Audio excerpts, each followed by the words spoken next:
নামো। বাহ, এই দুটো চা দে। হ্যাঁ হ্যাঁ দাদা দিচ্ছি। চা।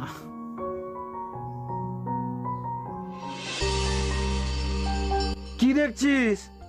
বাবু ওটা রয়্যাল এনফিল্ড তো? হ্যাঁ, কেন? কত দাম? 3 লাখ। দাম শুনে কি হবে? না মানে কিনবো। কিনবি? সরকারি চাকরি করি, 50,000 টাকা মাইনে, হ্যাঁ।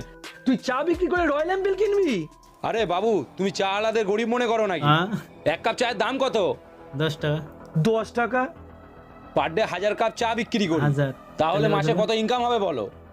এরকম গাড়ি প্রতি মাসে একটা করে কিনতে পারি। আমরা তো তোকেই খুঁজছি। কেন? আমরা ইনকাম ট্যাক্স অফিস থেকে আসছি। লে হাল্লে চল চল চল চল চল চল। এখন